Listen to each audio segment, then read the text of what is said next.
শুভ সকাল বন্ধুরা, সবাই কেমন আছো?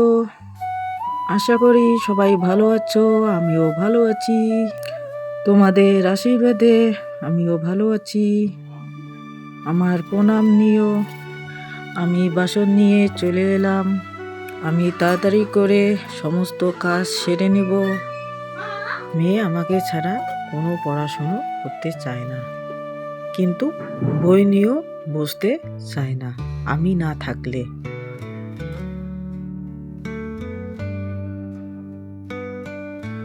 সবাই তো জানো বাচ্চাদের এখন পরীক্ষা, সেজন্য সমস্ত কাজ সেরে নেব। মেয়ের পাশে বসবো, আমাকে ছাড়া পড়াশুনো করে না। তোমাদের সাথে কথা বলতে বলতে আমার এদিকে বাসন মাজা শেষ হয়ে গেল।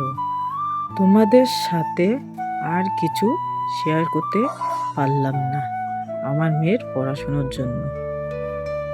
আমি ছাড়া তো আর মেয়ের কেউ নেই, ওর বাবা বাড়িতে থাকে না, সেজন্য আমাকে সব কিছু দেখতে হয়।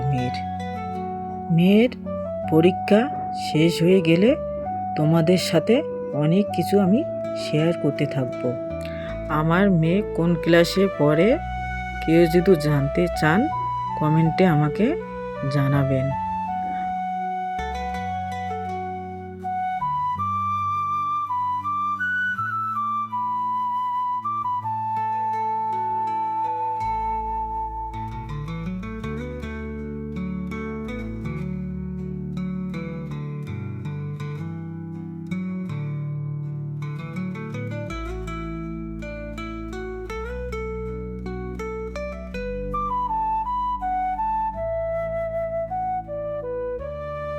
আমার বাসন মাজা শেষ হয়ে গেছে, আমি বাড়িতে চলে এলাম। আমার পিছনে ফুল গাছটি কত সুন্দর। আমি এবার রান্নাঘরে ঢুকলাম। আমার রান্নাঘরে একটা নতুন ঝুড়ি এনেছি। এখন আমি সুন্দর করে গুছিয়ে রাখবো বাসন। তোমরা দেখতে থাকো আমি কিভাবে বাসন গুছিয়ে রাখি। আমার অল্প বাসন, সেজন্য আমার তাড়াতাড়ি কাজটা হয়ে যায়। মা আর মেয়ের বাসন তো, আমাদের অল্প বাসনেই হয়ে যায়, অত আমাদেরকে বাসন লাগে না। সেই জন্য আমাদের ঝুড়িটা দেখতে ফাঁকা ফাঁকা লাগে। ঝুড়িতে যদি অনেক বাসনপত্র থাকে সাজানো, সেই ঝুড়িগুলো দেখতে খুব সুন্দর লাগে। আমাদের ঝুড়িতে বাসন না থাকার কারণে সেজন্য আমাদের ঝুড়িগুলো ফাঁকা লাগে, দেখতে ভালো লাগে না আমাদের ঝুড়িগুলো। আমি রাত্রে একটু দোকানে আসলাম, বেশি রাত হয়নি, এই 7টার দিকে আমি দোকানে চলে এলাম। আমাদের বাড়ির পাশেই দোকান, কোনো প্রয়োজন হলেই আমরা দোকানে চলে আসি। বিশেষ করে আমরা বেশি আসি দোকানে, কেননা ওর বাবা বাড়িতে থাকে না, সেজন্য আমরা কোনো প্রয়োজন হলে আমরা দোকানে আসি। আমি দোকানে কি নিতে চলে এলাম তোমরা দেখতেই থাকো আমি কি নেই। মেয়ে আমার পড়াশুনো করতেছে, সেই জন্য আমি এদিকে একটু দোকানে চলে এলাম, কেননা বেশি রাত হলে দোকান বন্ধ করে দেবে। এদিকে আমি চানাচুর নিলাম, মেয়ে আমার চানাচুর খাবে মুড়ি দিয়ে, সেই জন্য একটু চানাচুর নিয়ে নিলাম।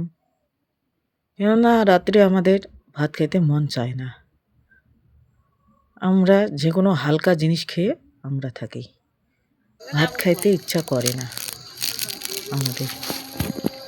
আমার মেয়েও আর রাত্রে ভাত খায় না, একটা যে কোনো হালকা জিনিস খেয়ে আমরা থাকি। এই দেখো আমি দোকান থেকে চলে এসেছি বাড়িতে আসার পর এই যে মুড়ি এনেছি,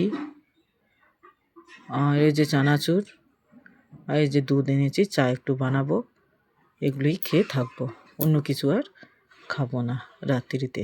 তোমাদের সাথে আর কিছু শেয়ার করতে পারলাম না। কাল সকালে দেখা হবে। Good night. শুভ সকাল। সকাল সকাল চা খাচ্ছি আমরা, দেখো বাইরে। আর আমাকে দেখতে পাচ্ছ দিদিভাইয়ের চ্যানেলে। তো ওই যে নন্দিনীর মা বলতাম, এই সেই নন্দিনীর মা দিদিভাই আর কি আমাদের। তো আমাদের বাড়িতে আমার সব জায়গা চ্যানেল খুলেছে, তো ও কেন বাদ যায়, তাই না? তো ও করুক, দেখা যাক। তোমরা পাশে অবশ্যই থাকবে আশা করি। আরেকজন বাকি আছে আমাদের বাড়িতে, বনির মাকেও বলছি খোল খোল। বনির মার দিদিরও খুব ইচ্ছে খুলবে, তো দেখা যাক কি হয়। তো দিদিভাইকে বললাম যে কি বলবো, যে দিদিভাই হচ্ছে রাজবংশী ভাষাতে ব্লগ করে, কারণ ওর চ্যানেলটার নাম রাজবংশী ব্লগ মামুনি, না দি?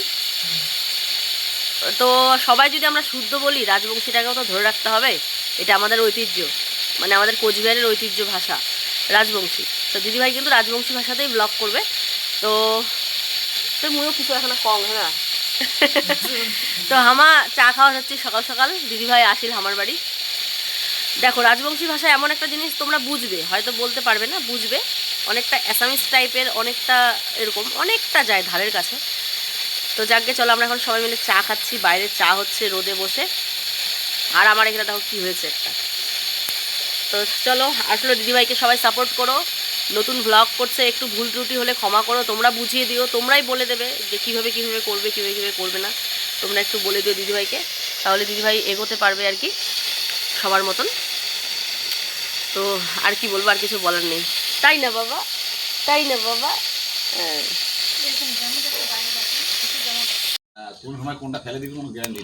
এই যে আমার সোনা বাবা কিভাবে তাকিয়ে আছে আমার দিকে, মনে হয় কিছু বলবে, এমন ভাবে তাকিয়ে আছে।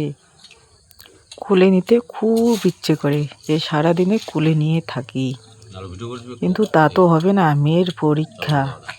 সেই জন্য আমি অল্প সময়ের জন্য ওর কাছে এসেছি। এই দেখো, ও মুড়ির চা বানিয়েছে, আমাকে খেতেই হবে।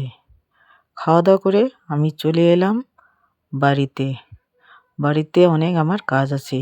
সবাই ভালো থাকবেন, সুস্থ থাকবেন, আমার প্রণাম নিও। আমার ব্লগটা যদি ভালো লাগে তাহলে লাইক শেয়ার কমেন্ট জানিও।